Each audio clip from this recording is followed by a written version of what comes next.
Bien. Y ahora voy a presentar.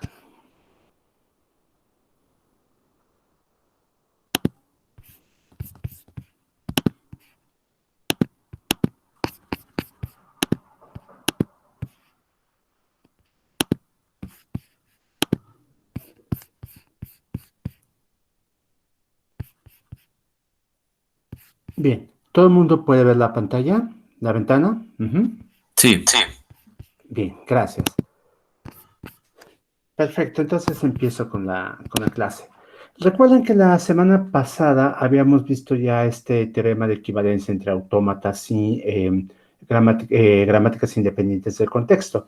Lo que hicimos fue básicamente utilizar definiciones de aceptación de uno y de otro, partiendo además de la existencia de un autómata con un solo estado, por un lado, y por el otro de una gramática en forma normal de Greibach. Y con esto pues fue muy fácil hacer la traducción de uno a otro, ¿no? Recuerdan que lo que hacíamos era pues simplemente definir un autómata que lo que hacía era aplicar las reglas de la gramática y viceversa, dadas las reglas de la gramática era muy fácil definir un autómata de pila que hiciera lo mismo. Entonces, pues con eso concluiría todo. Me parece que aquí tengo pues la demostración completa, la última parte, que es donde nos quedamos la clase pasada. Y me gustaría nada más añadir una cuestión sobre el determinismo, que es lo que nos faltaría para concluir este tema del curso. Eh, el punto es el determinismo, a diferencia del caso de los lenguajes regulares, sí hace una diferencia importante en lenguajes independientes del contexto. ¿Por qué razón? No es que el no determinismo no sea importante en lenguajes regulares. Vimos que al pasar de determinismo a no determinismo, reconocíamos la misma clase de lenguajes. Incluso vimos que si incluíamos los autómatas no alternantes, que es una forma más elaborada de no determinismo y que nos introduce una capa adicional de complejidad computacional, de todas maneras seguíamos en lenguajes regulares. Es importante en el sentido de que el no determinismo y la alternancia nos va a implicar una cantidad de cálculos mayor en lenguajes regulares, pero no una clase de lenguajes diferente. Eso no pasa con el no determinismo en el caso de lenguajes independientes del contexto. En el caso de los lenguajes independientes del contexto, vamos a tener que la clase de los lenguajes reconocibles por mecanismos deterministas es estrictamente más pequeña que la otra. Ujú.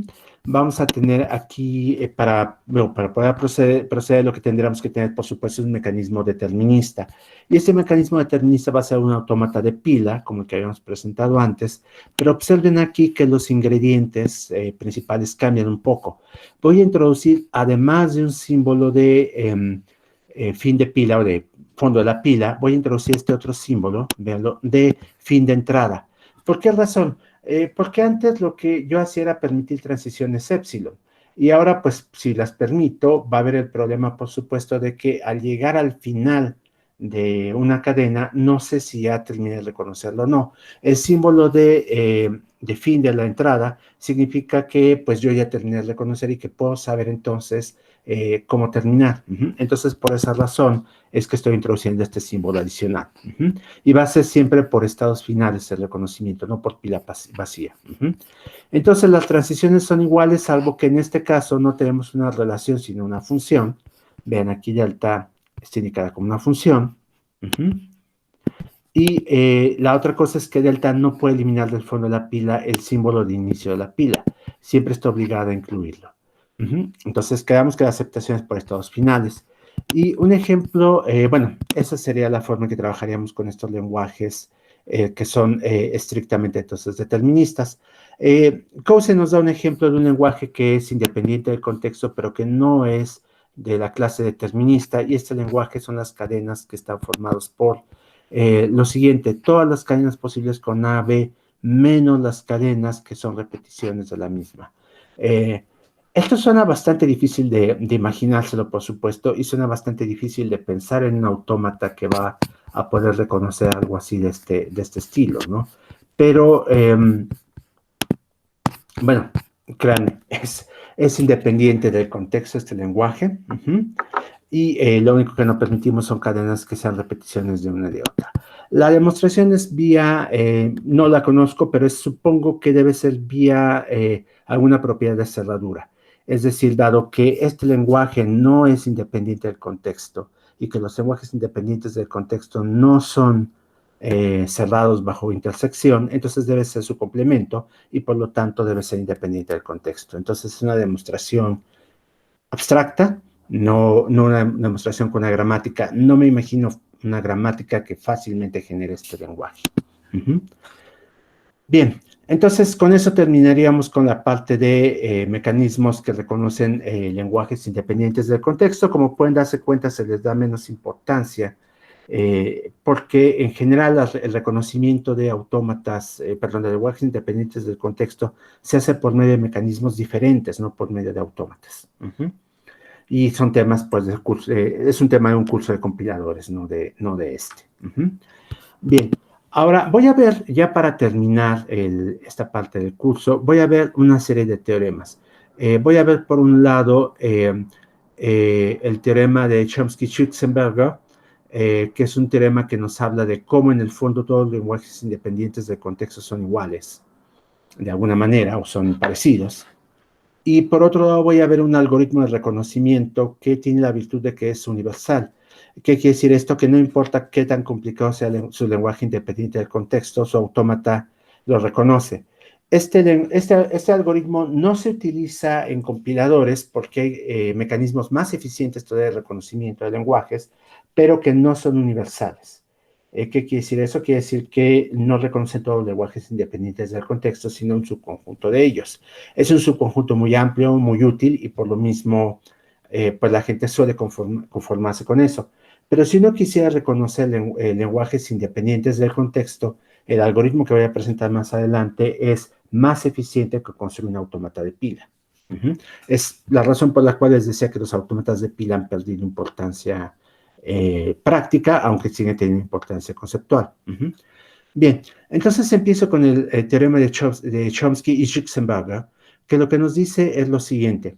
Vean, ustedes toman un lenguaje independiente del contexto, el que sea, y entonces existe un valor de n y existe un lenguaje regular tales que ustedes pueden construir un homomorfismo que les manda este lenguaje a algo que en el fondo es simplemente un lenguaje de Dake. Vean, por eso necesito el valor de n para decirme cuántos tipos de paréntesis hay en ese lenguaje de Dake, intersección con un lenguaje regular. Entonces, en el fondo, todos los lenguajes independientes del contexto pues se parecen a un lenguaje de Dake y con algunas expresiones regulares específicas.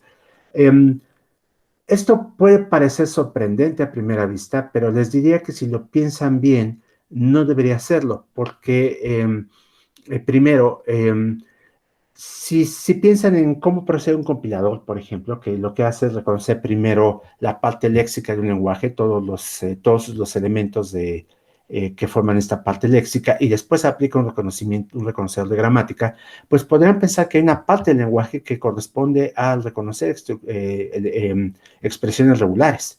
Y la segunda parte, que es el análisis sintáctico, en realidad es muy parecido en todos los lenguajes. Entonces uno podría esperar que en el fondo, pues un lenguaje independiente del contexto sea una mezcla de esto, algunas expresiones regulares junto con una gramática independiente del contexto que de alguna manera es universal.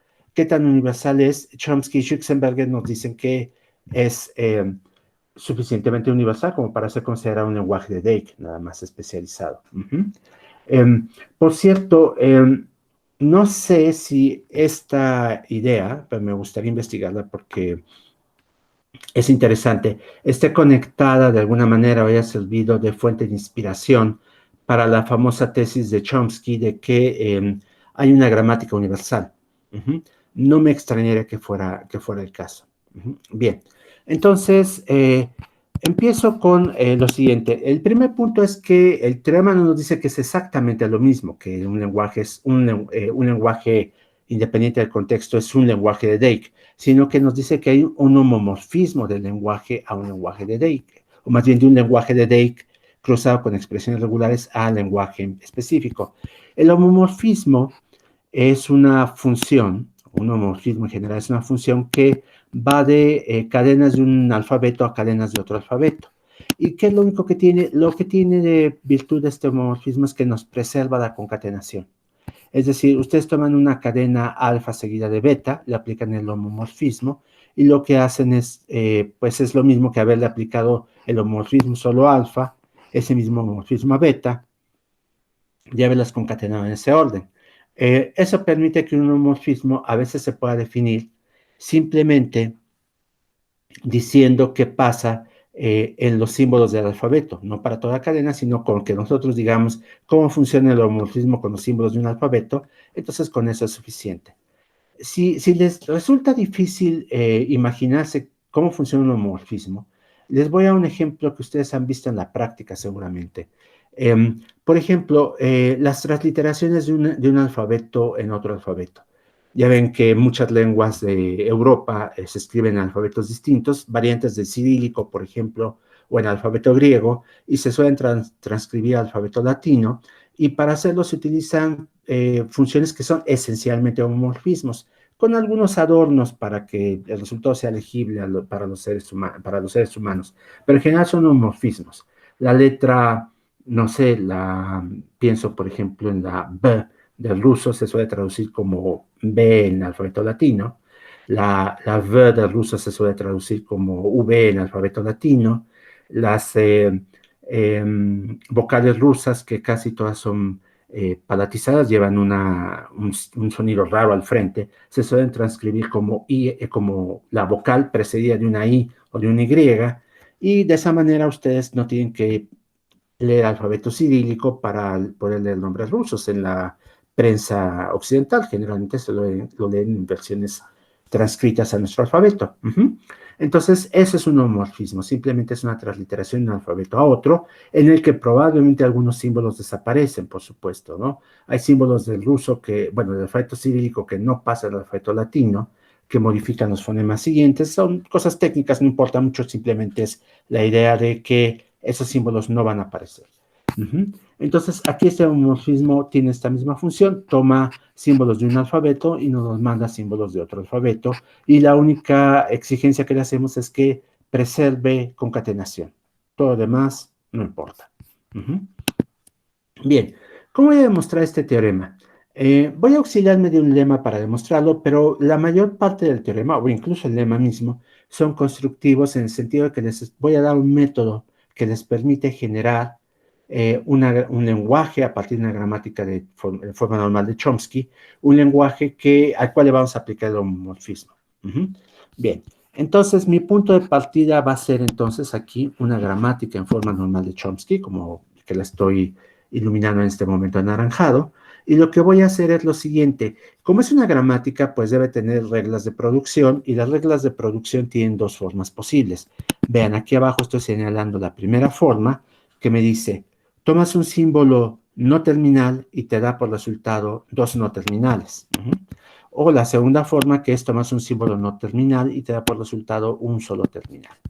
Son las dos formas que admitimos en forma normal de Chomsky. Y entonces lo que hacemos es lo siguiente. Para cada regla de este tipo en nuestra gramática original, lo que voy a hacer es introducir una regla diferente. Vean, si mi regla, voy a llamarle pi, tiene este formato, A me da BC, entonces la regla pi' me va a dar lo siguiente. Me va a decir A, este símbolo no terminal, se convierte en la siguiente sucesión de símbolos. Vean, lo que hago entonces es poner un tipo de paréntesis de apertura, y lo estoy marcando de la siguiente manera, 1 arriba y pi abajo. Vean, es este paréntesis que estoy iluminando ahora. La letra B, el símbolo no terminal B, y pues cierro con otro paréntesis del mismo tipo. Entonces, es de aquí, no sé si se dan cuenta que pues es lo que estamos haciendo acá con el lenguaje de Drake. Estoy introduciendo tipos de paréntesis. En este caso, para cada regla voy a introducir dos. El primer tipo me encierra el primer símbolo no terminal en la regla, y el segundo tipo de paréntesis, que lo marco aquí con 2 y pi abajo, me encierra el segundo símbolo, que en este caso es C. Entonces, vean, 1 pi B, 1 pi, y después 2 pi C, 2 pi. ¿Qué pasaría si tengo una regla del otro tipo? Si pi fuera del tipo A, se convierte en A minúscula.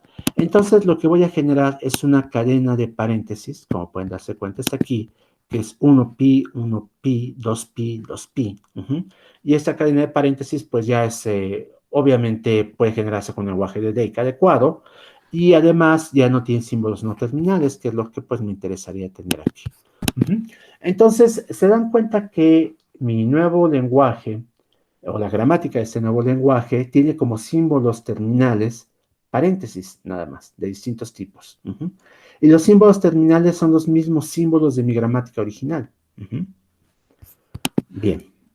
Y lo que hago es, pues, mantengo una, por cada regla original, creo estas nuevas reglas prima. Bien. Bueno, aquí lo tengo precisamente en este conjunto de ecuaciones. Sigma estrella, pues, son estos paréntesis nuevos. Las reglas de producción son estas reglas primas nuevas. Y la gramática nueva, pues, es sigma prima. Gamma se mantiene igual. Mantengo el mismo símbolo inicial. Y tengo estas nuevas reglas de producción que tienen una nueva regla por cada, o más bien tiene una regla por cada regla original, porque me deshago las reglas originales, por supuesto.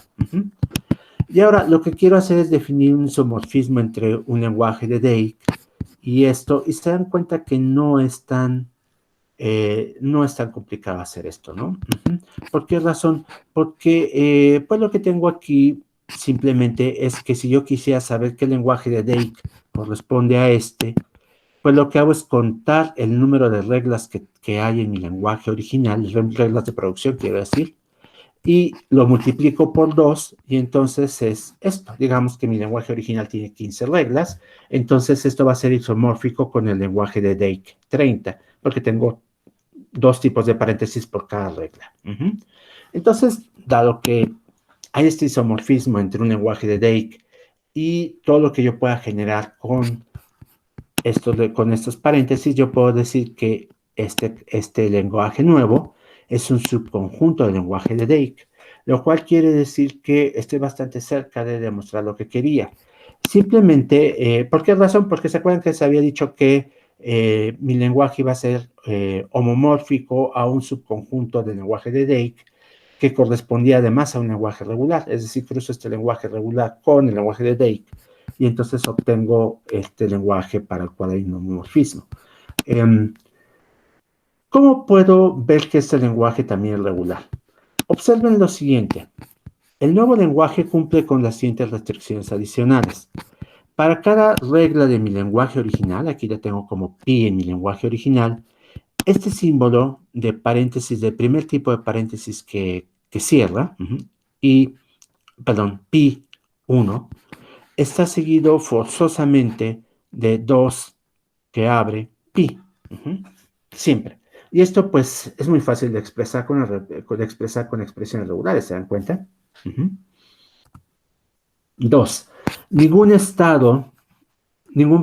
paréntesis que sea de tipo pi está seguido de un paréntesis que abre de otro tipo. Siempre y cuando esté marcado con 2, por supuesto. Los 1 sí. Pero los 2 nunca están seguidos de otro que abre. Entonces, esto es importante. Eso también se puede expresar en lenguajes regulares, ¿recuerdan? Los lenguajes regulares son cerrados bajo complemento. Y aquí simplemente tomaría los lenguajes, la expresión regular que me da este seguido de este otro. Y lo que hago es tomar el complemento.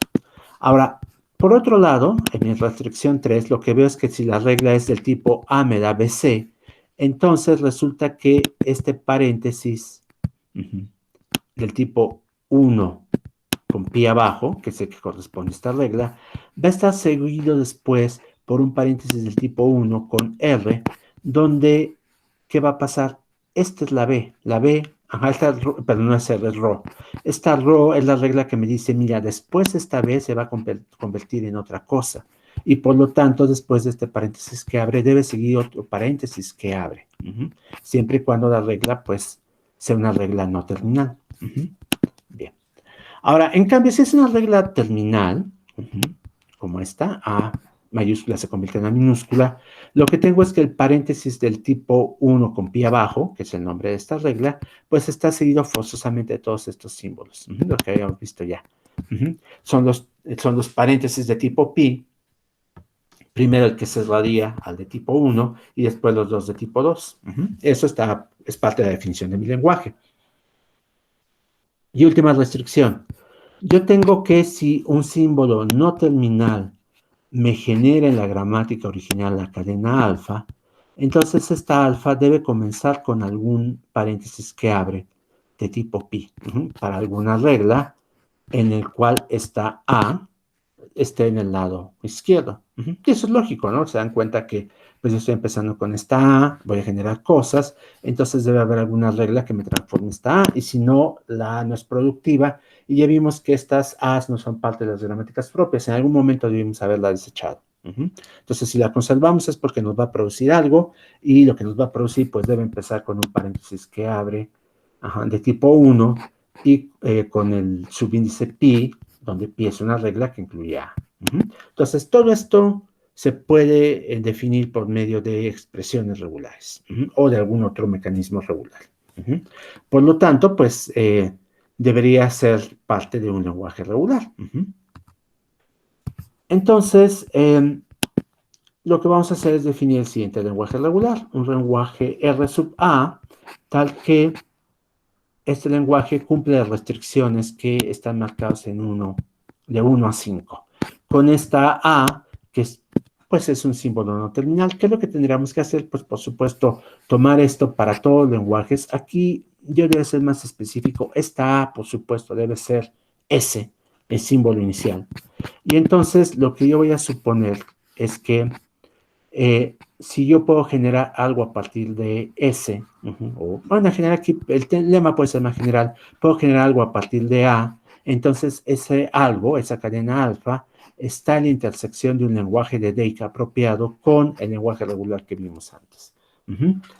Bien, eso es lo que me dice mi lema, lo voy a dejar para después quiero decir esta misma clase, pero unas láminas más adelante, y lo que voy a hacer simplemente suponer que es verdadero por ahora para poder concluir con la demostración de mi teorema. El teorema, ¿se acuerdan lo que me decían? Voy a regresar. El teorema lo que me dice es esto.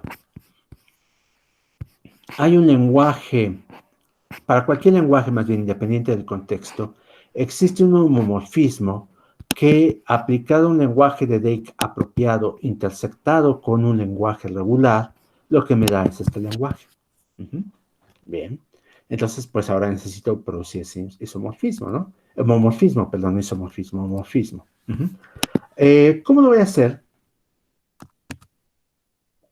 Es muy simple, vean. El homomorfismo que propongo es el siguiente. Tomo mi nuevo alfabeto sigma prima y voy a mandar cosas de este alfabeto acá a sigma original. Y entonces lo hago de la siguiente manera. Me fijo en todas las reglas de producción que tenía originalmente. A, por ejemplo, me da BC. Si ese es el caso, si la regla pi es de ese estilo, entonces el homomorfismo aplicado a la cadena que contiene, que empieza con una cadena que tiene, o más bien al paréntesis que abre de tipo pi, es lo mismo que el paréntesis que cierra de tipo pi, lo mismo que el paréntesis 2 de tipo pi y el paréntesis que cierra de tipo pi 2 también. Todos me dan épsilon. ¿Qué estoy haciendo? Los estoy desapareciendo simplemente. En cambio, si la cadena me da, si mi regla de producción es del tipo A mayúscula se convierte en A minúscula, es decir, es una regla terminal. Entonces lo que hago es que el primer paréntesis que abre me va a dar esa A precisamente, y todos los demás se van a épsilon. Y de esa manera lo que hago es que una serie de paréntesis me van a dar solo símbolos terminales cuando provienen de una regla terminal, y solo el primer paréntesis, por supuesto, y todos los demás desaparecen, y me va a dar nada si resulta que era una regla no terminal. Y de esta manera, pues este homomorfismo me manda el lenguaje de Dake respectivo intersectado con el lenguaje regular al lenguaje original. ¿Ya se dan cuenta? Entonces, pues es bastante ingenioso. A lo mejor alguno de ustedes de entrada piensa, bueno, pero ¿para qué hacemos todo esto si tenemos el lenguaje original? La respuesta es, lo hacemos con un objetivo teórico, entre comillas. Nuestro objetivo es demostrar que en el fondo todos los lenguajes independientes del contexto son estos, son lenguajes de paréntesis. Y La razón por la cual es así es porque, por supuesto, dado que podemos construirlos con forma normal de Chomsky, admiten un análisis por medio de un árbol sintáctico binario y por lo tanto, pues en el fondo todos se parecen. Simplemente lo que nosotros decidimos poner en las hojas es lo que cambia. Pero todo lo demás es una estructura de árbol binario y por lo tanto son parecidos a pesar de la diferencia superficial entre los lenguajes independientes del contexto. Y por supuesto, en su momento, cuando se demostró este teorema ya hace pues varias décadas, eh, fue una muestra clara de que pues los compiladores, la búsqueda de compiladores universales iba por buen camino, porque en el fondo pues los lenguajes independientes del contexto son muy parecidos. Bien, antes de pasar a la demostración del lema, ¿preguntas? Y no sé, además tenía una pregunta. Adelante. A ver, pero si el homomorfismo es del alfabeto, estrella, o sea, de cadenas del alfabeto, Ujú, aquí está definiendo como que H del este primer carácter, abre paréntesis 1 pi, ujú, a veces va a epsilon y a veces va a una cadena terminal. ujú. Pero eso depende no dependería eso de cómo se hizo, cómo se derivó a partir, de cómo se aplicaron las reglas de producción. Entonces no nada más depende de sigma o del alfabeto, sino también depende del árbol de producción. Ah, no, sí, no. En última instancia depende, por supuesto, tú podrás decir que depende de eso, pero la razón por la cual tú ya no necesitas consultar el árbol es por el hecho de que nosotros le pusimos un nombre único a cada regla. Ujú. Entonces, el momento en que tú decidiste que la regla es terminal, la regla terminal A mayúscula se convierte en A minúscula, se llama capa, por decir algo, entonces en tu lenguaje nuevo, con paréntesis, vas a generar paréntesis que tienen la capa aquí abajo y sabes que ese paréntesis siempre corresponde a la regla A se convierte en A minúscula.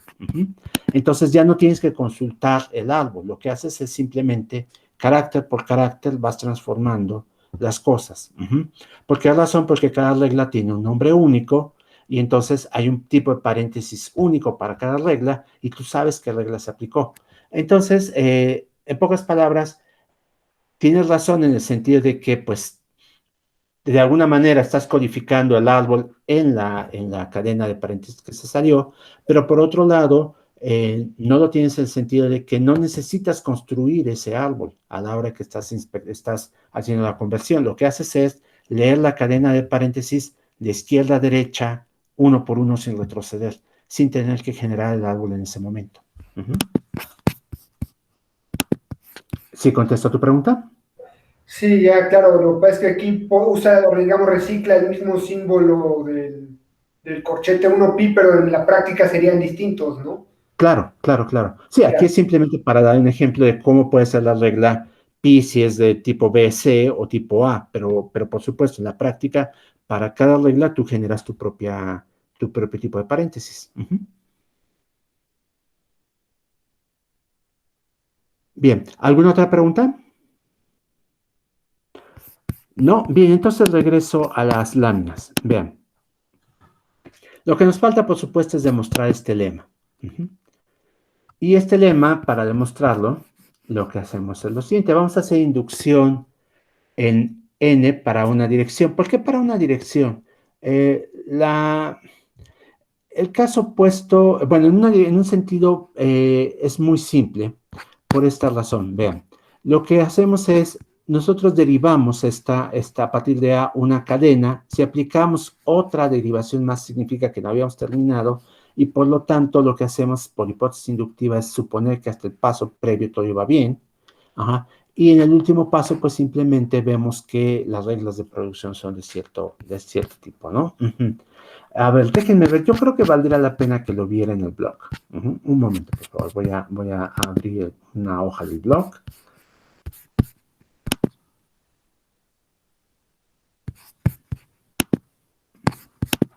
Aquí está, voy a cambiarla a presentar toda la pantalla, permítanme un momento.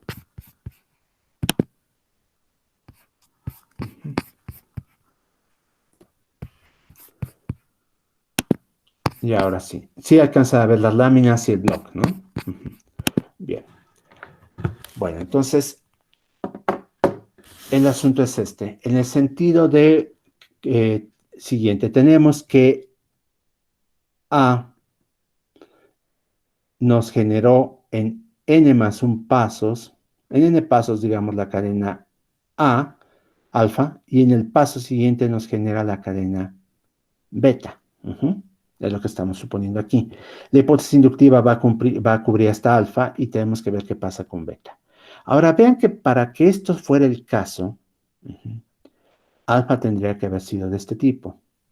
Tenemos aquí una cosa de este estilo, digamos una eta, que no voy a decir cómo es. Tengo después aquí una letra B mayúscula y tengo una gamma que no voy a decir cómo es, pero el punto es que beta entonces debe ser de este estilo. Bien. Parece que no está compartiendo, no es ¿No su está pantalla. compartiendo? A ver, permítame un momento.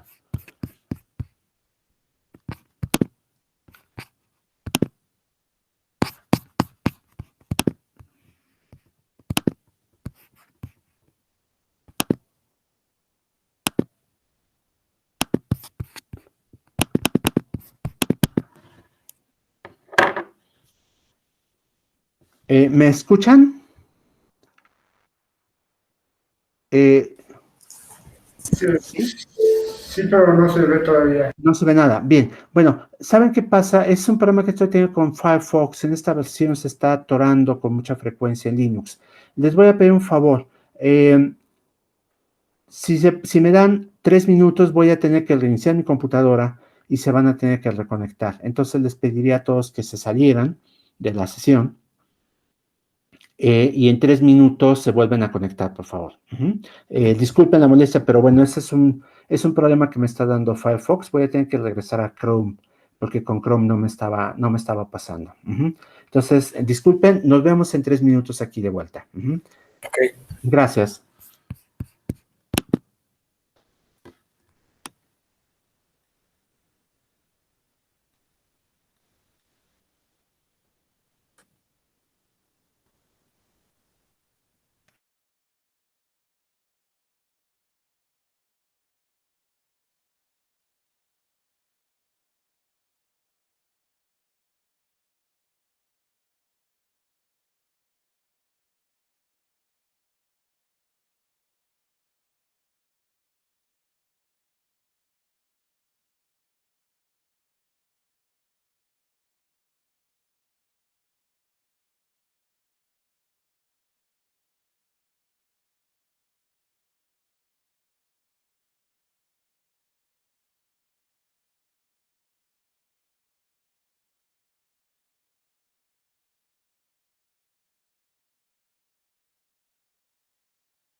Hola, Samuel.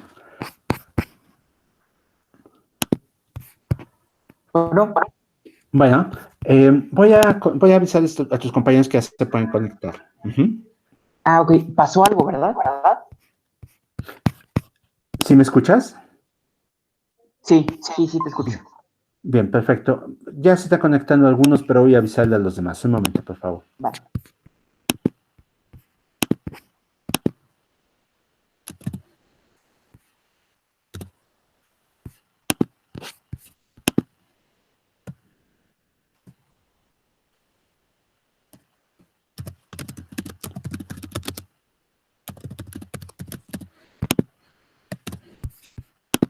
Bien, ya les mandé un aviso, entonces déjenme preparar mientras tanto todo.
Bien, ya son 11. Vamos a esperar a los demás un momento.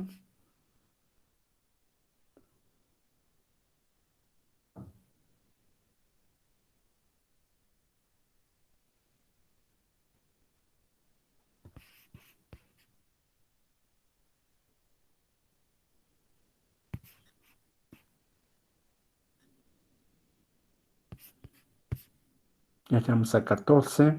Éramos 16 al principio.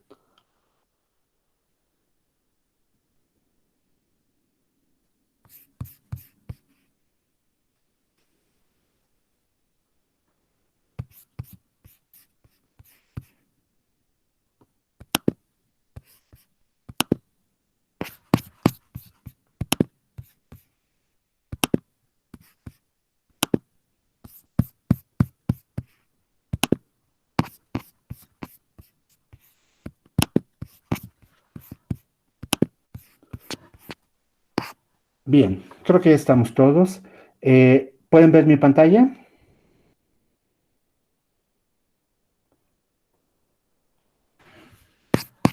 Sí, profe, ya se ve. Perfecto.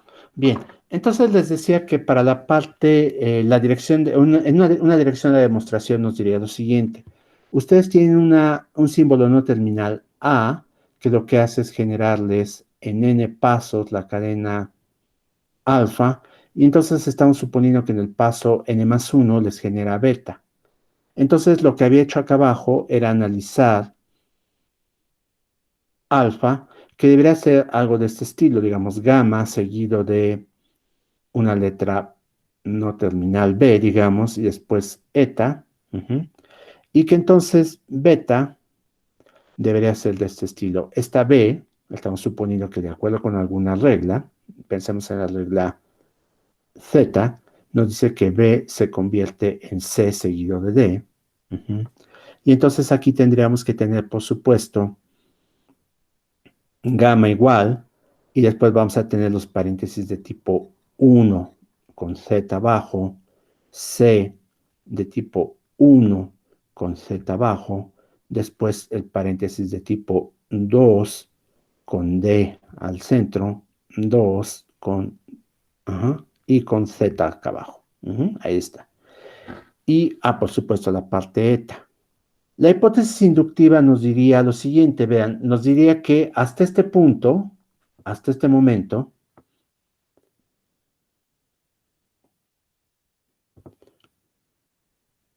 tenemos que alfa está en este lenguaje, en un lenguaje de Drake apropiado, intersectado con el lenguaje regular que cumple las restricciones de 1 a 5 y en particular las cosas que genera el símbolo no terminal A. Vean cómo, si este es el caso,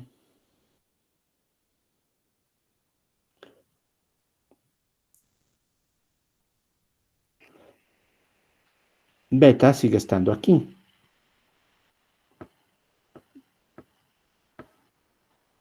¿Por qué razón? Vean, beta primero lo que hace es una expresión que también tiene paréntesis anidados. Vean, los nuevos paréntesis que introdujimos en lugar de la letra B mayúscula son paréntesis que pues mantienen una expresión anidada. Este paréntesis Z de tipo 1 casa con Z de tipo 1 también, 2 de tipo Z casa con 2 de tipo Z, entonces sigue siendo una expresión con paréntesis anidados. Entonces, tiene que ser parte del lenguaje de Drake mismo, porque además resulta que pues mi lenguaje de Drake tendría que haber contemplado paréntesis del tipo, bueno, que abarquen este tipo Z. Entonces, ahí está, debe estar ahí. En cuanto al lenguaje regular, vean cómo haber introducido estos paréntesis no altera ninguna de las restricciones anteriores, porque yo estoy suponiendo que en alfa se cumplían, y aquí estoy poniendo nuevos símbolos que no violan esas restricciones. En particular, vamos a verlas uno por uno. Vean.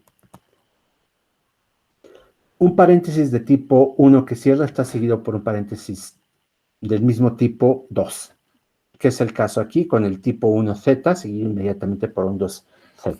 Entonces cumple la restricción 1. La restricción 2. Ningún paréntesis de tipo 2 que cierra está seguido por un paréntesis que abre. Si nosotros suponemos que ese fuera el caso, que aquí 2 de tipo Z estaba seguido por uno de tipo RO distinto que abre, entonces eso ya habría pasado en la cadena original, ¿se dan cuenta? Z ya habría estado aquí topando con uno de tipo 2 en gamma. Entonces eso tampoco pasa ahora. Ahora, por otro lado, 3 es obvio que, pues sí, por la forma en que funciona la regla, es decir, generamos una cadena de este tipo con paréntesis 1 de tipo Z con la C en medio, después la C, el paréntesis 1 que cierra, el paréntesis 2 que abre, la D en medio y el paréntesis 2 que cierra.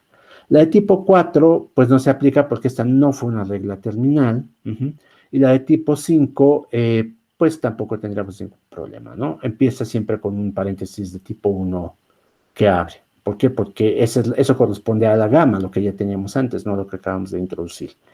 Si mi regla hubiera sido del tipo terminal, entonces vean cómo, pues, en realidad esto también se aplica, ¿no? Vamos a ponerlo aquí. Lo mismo pasa, o lo mismo habría pasado,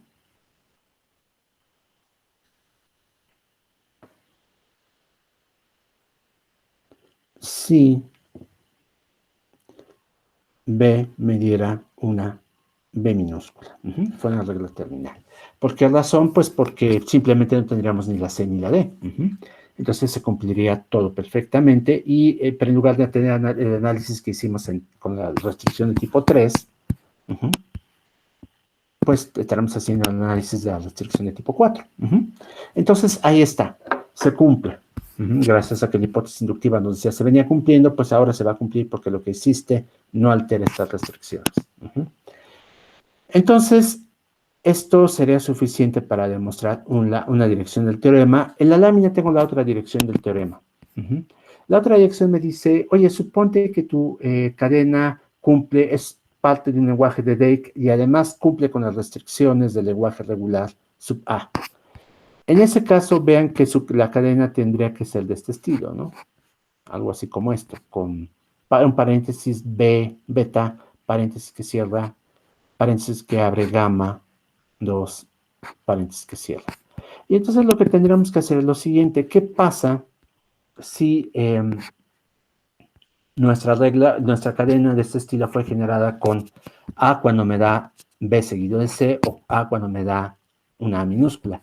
En el primer caso, vean cómo yo puedo pensar lo siguiente. Lo que ocurre entonces es que esta alfa fue generada a partir de esta A. En algún momento apliqué esta regla, y entonces beta y gamma deben ser cadenas que fueron generadas a partir de otro símbolo no terminal. En este caso en particular, beta fue generada por B y gamma fue generada por C. Es lo que me diría mi hipótesis inductiva, es decir, las subcadenas que están adentro de estas, pues cumple con lo que me pide el teorema. Y entonces, pues vean cómo, dado que beta fue generada por B y gamma por C, entonces la cadena más grande, alfa, habría sido generada aplicando esta regla y cumpliendo las restricciones que esperamos. Entonces no habría ningún problema. Ahora, ¿qué pasa si lo que tengo es que alfa es una cadena generada por una regla del tipo A se convierte en A minúscula? El resultado, pues, es que son 4 paréntesis y nada en medio, y entonces es trivial que sea una cadena que es parte de un lenguaje de Drake y que además cumpla las restricciones del lenguaje regular que vimos antes, ¿no? Eso es mucho más simple, no tengo que aplicar hipótesis inductiva. Se ve inspeccionando los 4 paréntesis que formarían alfa. ¿Preguntas? ¿No? Sí, es un poco, viendo un poco desde una vista más panorámica, el teorema en sí, lo que hace primero, estoy viendo lo primero que hace es a partir, o sea, tenemos una gramática G, digamos, que es del lenguaje dependiente del contexto.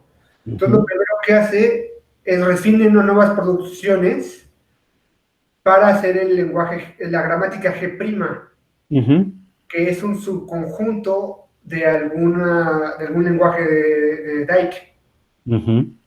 Y luego, pero luego esa gramática prima dice que es un lenguaje regular o que hay un isomorfismo con un lenguaje regular. Pero los No, lenguajes no. de Dyke son independientes de contexto, no son regulares. No, Baltasar, no dice exactamente eso. Lo que dice es que el lenguaje resultante es la intersección entre un lenguaje regular y un lenguaje de Drake. Eso es lo que dice el teorema. Porque efectivamente, si fuera un lenguaje estrictamente regular, estaríamos demostrando que la clase de lenguajes independientes del contexto y la clase de lenguajes regulares es la misma, te das cuenta. Pero no, aquí tomamos la intersección, un subconjunto del lenguaje regular, cual el que pues, cumple estas reglas y que además es un lenguaje de Drake. Te diría que pienses en esto. Ya mencionamos antes que cuando tomas un lenguaje regular y lo intersectas con un lenguaje independiente del contexto, el resultado es independiente del contexto, no regular. Entonces, aquí está pasando lo mismo. No sé si eso despeja tu duda. Un poco lo que confunde es cuando la lámina 50 considera el siguiente lenguaje regular que satisface las condiciones definidas a partir de haber creado la gramática G'. Entonces ahí es Bien. como que pronto es una gramática G' del subconjunto del lenguaje de Dyke y ahora ya son condiciones para ser un lenguaje regular. Ajá, bien. Ese es el punto. Aquí estamos en el 1. Bien. Bueno, mira, observa las condiciones.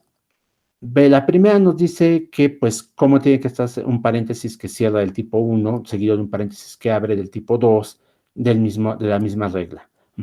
Y todas van diciéndonos que cómo tendría que ser el lenguaje, este lenguaje. Ahora, el punto es que no todas las cadenas que cumplen estas restricciones forman parte del lenguaje que estamos generando, del lenguaje prima. ¿Por qué razón? Porque además queremos queremos que cumplan esas restricciones y que sean cadenas que corresponden al lenguaje de Drake. Entonces, esa es la diferencia. Tú puedes definir un lenguaje regular a partir de estas 5 condiciones, pero no todas las cadenas que cumplen estas 5 condiciones son parte del lenguaje que estamos generando, sino que el lenguaje que estamos generando es un lenguaje de Drake, el subconjunto del lenguaje de Drake, que además cumple estas 5 restricciones. ¿Te das cuenta? Entonces son 2 condiciones. Tú podrás tener una cadena que es un lenguaje de Drake y que no cumple estas restricciones, y viceversa. A ver, pongo aquí un ejemplo en la lámina de una cadena que cumple con el lenguaje de Drake y que no estará generado aquí. En esta, por ejemplo, piensen en esta cadena. 1pi, 1pi. Esta cadena está en el lenguaje de Drake respectivo, ¿se dan cuenta? Pero no está en este.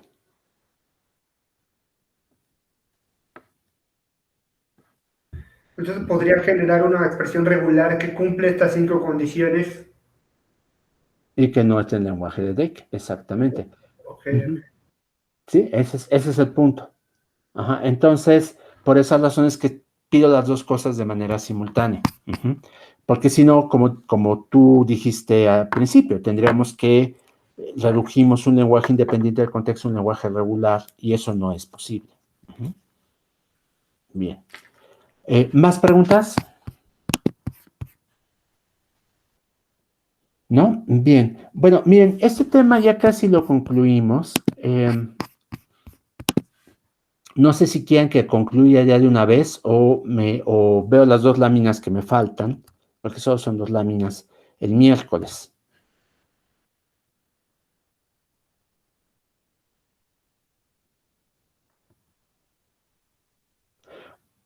Yo opino que podremos concluir, podremos ver ejercicios el miércoles y empezar el lunes con el siguiente tema. ¿Qué les parece?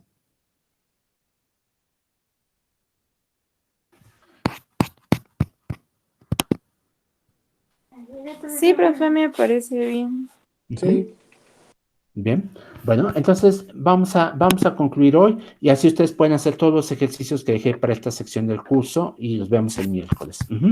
Bien, las últimas dos láminas lo que nos presentan es el algoritmo de Koke, Kasami y Younger, que sirve para decidir si una cadena arbitraria pertenece o no a un lenguaje independiente del contexto.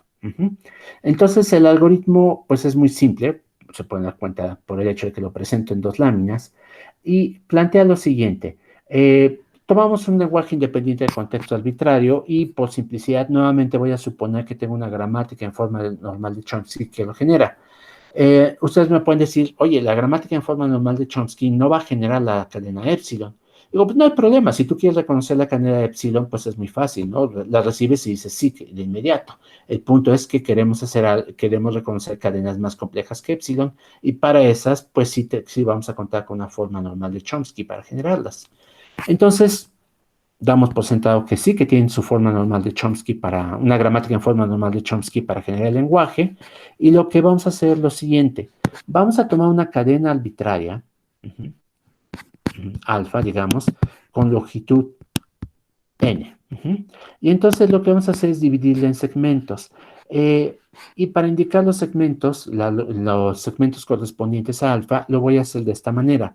Voy a tomar alfa sub ij, vean, estoy subrayando en este momento, alfa sub ij, que va a corresponder a la subcadena de alfa, el segmento que comienza en la posición i más 1 y que va hasta la posición j. Por ejemplo, piensen que su cadena, a ver, déjenme utilizar una nueva página. Todo el mundo sigue viendo el blog, ¿no? Bien, voy a cambiar de color. Piensen que alfa es la siguiente cadena. A, B, B, A. Entonces, alfa 1, 3 sería la cadena que empieza en el carácter, vean, ese es el carácter 1, el carácter 2, el carácter 3, el carácter 4. Y entonces, pues lo que hago es empezar, de acuerdo con esta notación, en I más 1, y entonces sería en la 2, en B, y concluyo con el carácter 3. Ahí está. Esa es la idea. Con esta notación. Entonces yo puedo pensar que mi cadena la voy a subdividir en segmentos de este estilo. Y el algoritmo lo que va a hacer es lo siguiente. Va a tratar de calcular qué símbolos no terminales generaron la subcadena A y sub J. Y esos símbolos los voy a llamar T y sub J.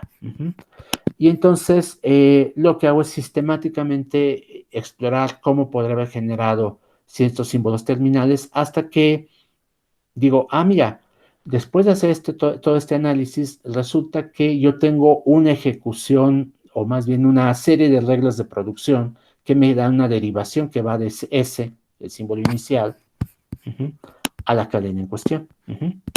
Eso, ¿cómo va a ser? Pues va a ser posible en el caso en que yo pueda decir, mira, la cadena que corresponde a los terminales que van de la posición 0, es decir, del primer terminal hasta la posición n, es el último terminal, entonces ese está entre los símbolos que lo generan. El algoritmo es un algoritmo relativamente eficiente, toma del orden de P por n al cubo, donde P es el número de producciones y n es el número de caracteres de la cadena.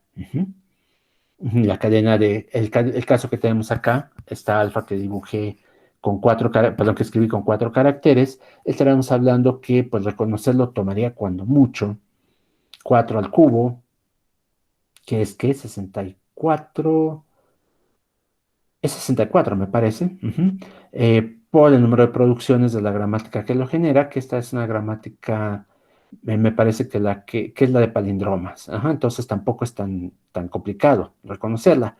De todas maneras, si ustedes ya tomaron compiladores, recordarán que pues el que llega a un curso, con un proyecto final de su curso de compiladores, con un compilador que toma n al cubo de operaciones para reconocer un programa, donde n es la longitud del programa, pues seguramente obtiene una calificación reprobatoria o un 6. ¿Por qué razón? Porque es un tiempo de reconocimiento muy alto. Sin embargo, La cuestión es, lo que pasa ahí es que los lenguajes de programación que se utilizan normalmente tienen restricciones que permiten algoritmos de reconocimiento mucho más eficientes. Son casi lineales esos algoritmos. Por esa razón es que en la práctica un algoritmo como este es malo. Pero la diferencia importante es que las restricciones que ustedes le imponen a un lenguaje de programación para que pueda ser reconocible en un tiempo menor, significa que no se aplican a todos los lenguajes independientes del contexto. Este algoritmo, el CKY, tiene la ventaja de que es universal. No importa cómo sea su lenguaje, siempre va a funcionar. Bien. ¿De qué manera funciona? Vean, el algoritmo es así. Lo que hace es lo siguiente. Observen la primera parte. Aquí tengo el código. La primera parte lo que hacemos es generar estos conjuntos T mayúscula I sub I más 1, que lo que están haciendo es decirnos, mira, para cada cadena para cada símbolo de tu cadena, tienes un no terminal que lo generó. Y entonces, una vez que hacemos eso aquí en la primera parte del algoritmo, en el primer for, todo esto que estoy subrayando, lo que hacemos es lo siguiente, es aumentar la longitud de los segmentos y entonces ver si aumentando la longitud de los segmentos adivinamos qué regla lo generó. En el caso de esta cadena que puse aquí, piensen que esta la podría haber generado con la siguiente gramática en forma normal de Chomsky. S, que me da A seguido de A, me da B seguido de B, me da A seguido de C, o me da B seguido de D, donde C lo que hace es darme S seguido de A, D me da S seguido de B.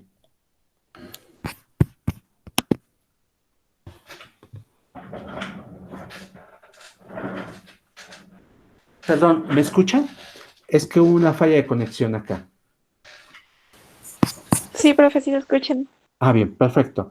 Probablemente fue momentánea. Espero que no se haya perdido nada de mi explicación. Lo que estaba haciendo era una gramática en forma normal de Chomsky para generar la cadena que tenemos aquí arriba. Y esta gramática, pues, es esta de aquí. Y lo que tendríamos finalmente es la regla que me dice A mayúscula se convierte en A minúscula, B mayúscula se convierte en B minúscula. Bien, ahora, entonces, el algoritmo lo que haría primero es decirme, mira, T sub 0,1 va a ser lo siguiente, va a contener el símbolo A. ¿Por qué razón? Vean que la cadena alfa sub 0,1 contiene solo el símbolo A minúscula. Entonces ese lo podemos generar a partir de este. T1, 2, lo que me va a dar es la B, y entonces, por supuesto que esa B minúscula la generamos con este. T sub 2,3 me va a dar B mayúscula, y T 3,4 me va a dar la A mayúscula. Bien. ¿Me escuchan? ¿Sí? Sí, profe. Perdón, es que hubo una nueva interrupción de la red. Normalmente hasta ahora no tengo problemas de conexión, pero hoy parece ser que se están juntando. Bien, entonces vean cómo lo que hice fue explorar cómo generar cada uno de los caracteres terminales por medio de un no terminal, porque es una gramática en forma normal de Chomsky. Sé que cada no terminal corresponde a una, que cada terminal, perdón, corresponde a una regla que me lleva de un no terminal a ese terminal. Entonces construyo esta primera parte. Y eso es lo que corresponde a este primer ciclo for. Primero, la primera parte simplemente me inicializa estos conjuntos como vacíos, y la segunda parte lo que hace es recorrer la cadena carácter por carácter y me genera estos otros que ya tenemos aquí. En el segundo ciclo, este que empieza aquí, lo que hace es aumentar poco a poco la longitud de cada de los segmentos que voy a analizar, y va viendo qué cadenas lo pueden generar. Aquí, en este caso, me diría, a ver, T sub 0,2, ¿cómo lo puedo generar? Y T sub 0,2 es la cadena AB, ¿se dan cuenta? En mi cadena alfa. Es esta de aquí, estos dos. Ahora, no hay una regla que me permita generar eso, por supuesto. Aquí, para hacerlo, lo que hago no es fijarme en A, B, sino fijarme en los que lo generaron. A mayúscula, B mayúscula. Entonces busco una regla aquí en mis reglas de generación que tenga del lado derecho una A seguida de una B. La respuesta, eso no existe. Bien, entonces no pasa, la tengo en vacío. La cadena 1,2, no, perdón, 1,3, porque ahora son de longitud 2. Lo que haría es, por supuesto, ahora fijarse en la cadena BB, ¿se dan cuenta? Y esta cadena BB correspondería a dos Bs mayúsculas, ¿se dan cuenta? Porque es la cadena que fue generada a partir de este conjunto, 1, 2 y 2, 3, y esa es una B y una B, y resulta que sí tengo una forma de generar BB, y es a partir de la regla S me da una B seguida de una B mayúscula, BB. Y aquí lo que tendría que hacer la última cadena de longitud, de esta longitud, que es T 2,4, correspondería a esta B seguida de una A. No hay ninguna regla que del lado izquierdo, del lado derecho tenga B seguido de A, y por lo tanto esta es vacía. En la siguiente fase, lo que tendría que hacer es pensar en cadenas de longitud 3, y entonces voy a fijar en la cadena T sub 0, 3, y la cadena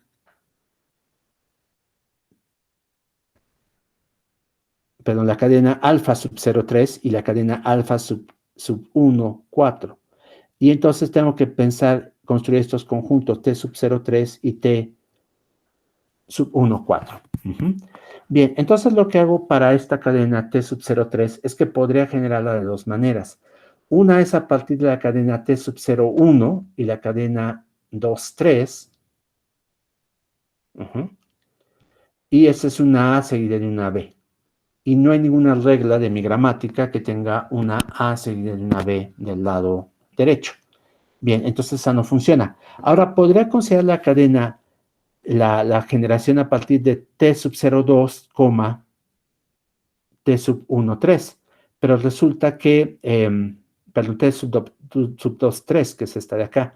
Pero resulta que T sub 0,2 es vacía. Entonces esto sigue siendo vacío. T sub 1,4, en cambio, la puedo construir de la siguiente manera. Empezaría con 1, 2, que es una B, y me fijaría en la siguiente, la de 2 hasta 4, que es vacía. Entonces, esta no funcionaría. Y la otra, por supuesto, podrá ser 2, 3, que es una B, y la siguiente tendría que fijarme en 2, 3, dije, ¿verdad? Tendría que ser 3, 4, que es una B seguida de una A, que no la tengo tampoco. A ver, aquí me salté un paso seguramente, porque esta cadena sí debe ser reconocible, por supuesto. Aquí en alguna fase debe haber incluido una D, por supuesto.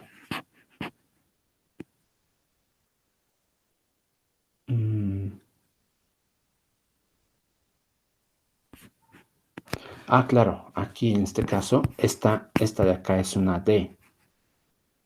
Y entonces, eso fue en el paso. Déjenme enmendar esto.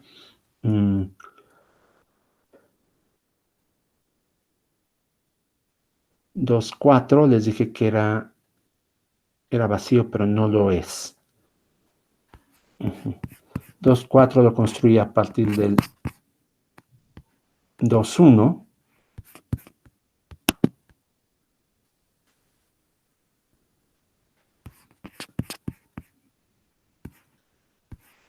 Pero 2, 3, que es B, y tendría que ser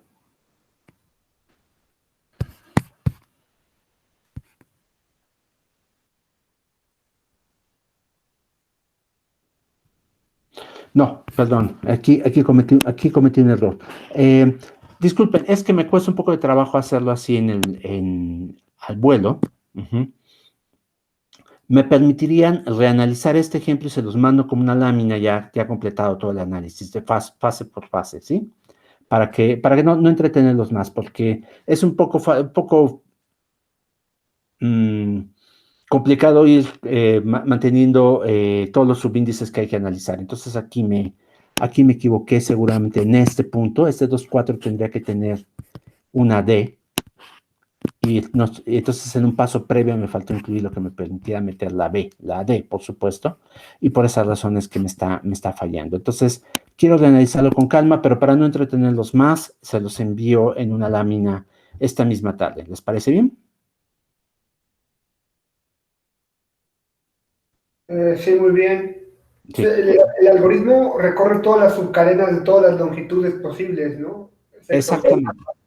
Ok. Exactamente. Recuerda todas las cadenas, todas las longitudes posibles. Y aquí seguramente en las cadenas de longitud 2 me faltó reconocer un símbolo que sí se puede reconocer. Entonces lo que voy a hacer es desglosar el algoritmo paso a paso.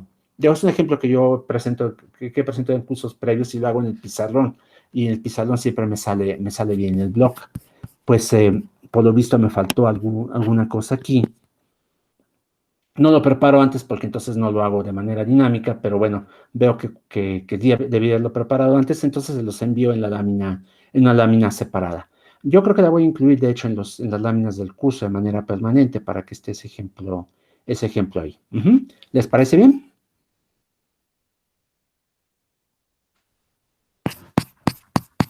Bien. Bueno, entonces, no sé si tienen preguntas, pero vieron entonces más o menos cuál era la ejecución del algoritmo, ¿no? Que nos lleva a reconocer la cadena completa. Ujú. Bien. Bueno, si no hay más preguntas, entonces, pues gracias por su atención. No voy a subir las hojas del blog que hice ahorita porque pues esta parte no salió bien, sino que subo una lámina con todo el ejemplo. Ujú. Profe, los ejercicios del miércoles van a ser sobre estos dos temas, ¿verdad? Bueno, nos va a dar ejercicios sobre Chomsky, bla, bla, bla, y lo que estamos viendo ahorita, ¿verdad? Sí, son difíciles de recordar los apellidos, ¿no? Sí. Bien, sí, pero ya están en la página, déjenme presentarlos. Aquí están.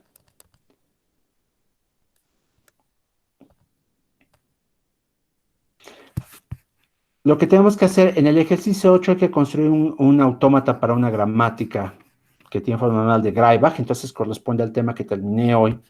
Y en el ejercicio 9 lo que hacemos es aplicar el teorema Chomsky-Schutzenberger, que es simplemente analizar pues qué tipo de lenguaje de DEC nos habrá salido y presentar un ejemplo de cómo funciona el homomorfismo. Uh-huh. El ejercicio 10 es independiente del contexto. El ejercicio 11 es precisamente este algoritmo. Uh-huh. Para describe la ejecución de algoritmos CYK para decir si la cadena pertenece o no al lenguaje del ejercicio 5. Entonces, por esa razón es tan importante que les mande esto para que pues ustedes vean un ejemplo de cómo sería una descripción de si la cadena está o no en ese lenguaje. Uh-huh. Entonces, mando el ejemplo más tarde. Uh-huh. Vale, gracias. Bien. No, gracias a ustedes. Disculpen por la confusión. Ahorita les digo que no tiene caso que me ponga a buscar dónde está porque seguramente es en el paso 2 que me faltó incluir un símbolo, pero lo pongo en la lámina. Uh-huh. Bien. Pues si no hay más preguntas y comentarios, entonces, ¿les parece bien que terminemos por el día de hoy? Sí, yo creo. Perfecto, muchas gracias. Voy a